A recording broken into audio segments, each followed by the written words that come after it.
and we don't want to suffer anymore, we can say, let me take another look at this. What is the gift that they are trying to offer me? And so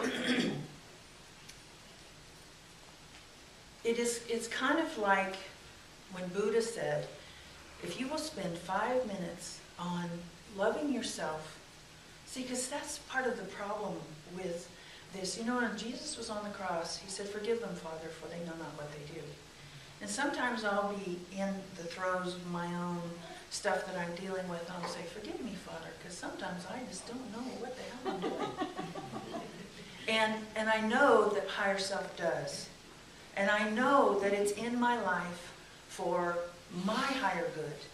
I don't know maybe how to get out of the labyrinth, but I do know that, and that's one of the things they tell you when you're in Alcoholics Anonymous. They say when you've been facing an addiction for long enough, you can't drink again to obviate what you're trying not to feel. So they'll say, you know, we'll refund your suffering anytime you want.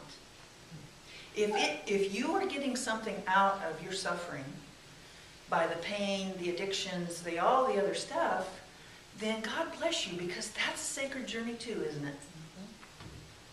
And then the day that you stand in what it is that's been gifted to you, the peace that you receive, like I did the other day, without having to dig up the whys and the what-fors and all the other icky stuff that's there, then all of a sudden you see your parents or your perpetrator or whoever it is that you've got issues with as a perfect child of God.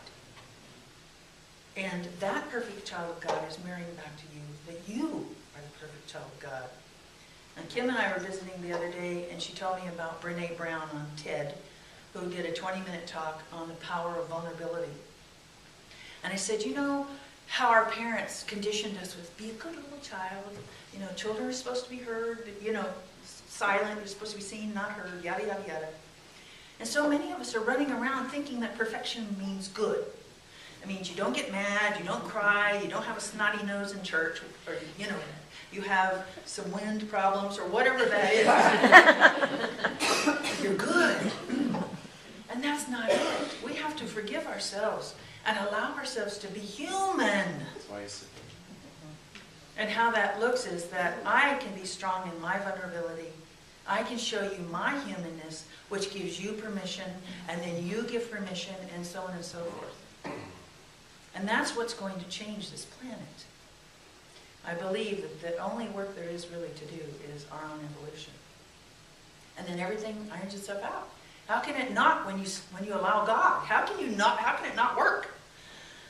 So, one final story I want to share with you is a week or so ago I had a client come in, and she's Asian, and I said, where are you from? And she says, I'm from Cambodia.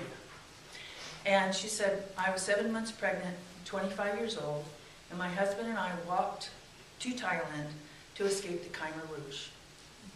And so when I was 25, and we're still I'm the same age as she is, I was doing sex, drugs, and rock and roll like any of the rest of us that were 25 in 1975. And my biggest worry was getting $50 together to pay my Volkswagen payment. Not walking through a jungle watching this Khmer Rouge kill 3.5 million people. And that she was blessed to come into this country, immigrate into this country. And it reminds me of how much Luis, my ex-husband, would say, you have no idea how blessed you were to be born in this country. Who actually lived through a revolution in Peru himself. Who was willing to give his jewels, his wife's jewels away for 5 pounds of powdered milk so his children wouldn't die from starvation. I said, I will never, I've never had to and never have to worry about that happening in my country.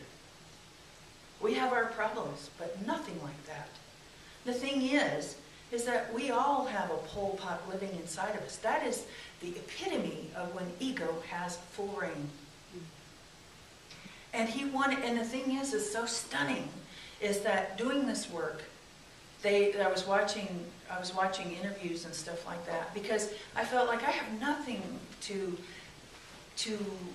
compare, or I can't even really feel what it was like for her.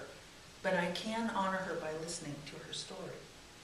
And the thing was so beautiful was that her soul was sweet. And I thought she has somehow come to accept what this is, regardless of the fact that she'll never know what happened to her mother and her sisters. They disappeared, and that was that. And so we live in such an amazing place, and that all of you have been here to support each other. We are supporting each other in seeing our humanity in each other. We are safe here, and it's been very important for me, coming from where I came from, to have people that I could feel safe with so that I could evolve and grow. And we are working on perfection in ourselves through the techniques of forgiveness. It doesn't have to be hard, but open yourselves up, allow yourselves the space to be human, to be something other than good. If you get mad, so what? You know, my cat was laying in my lap this morning, and I was playing with her tummy, and of course she growled and bit me, and, you know, and whacked me one. And I thought, look at how beautiful she is. She's perfectly fine with, you stepped across my boundary, and now I'm going to make you pay. And then she's back to purring. You know, and I thought, that's what it should be like for us. There's no harm in anger unless you're going to, you know, hurt somebody. And if you feel like you're going to hurt somebody, then say, this is an opportunity for transformation. But the bottom line is, we're all God. We're all perfect just the way we are, even though we don't think so when we look in the mirror. And just be okay with yourself. And I love you, and I thank you very much. Oh. Wow.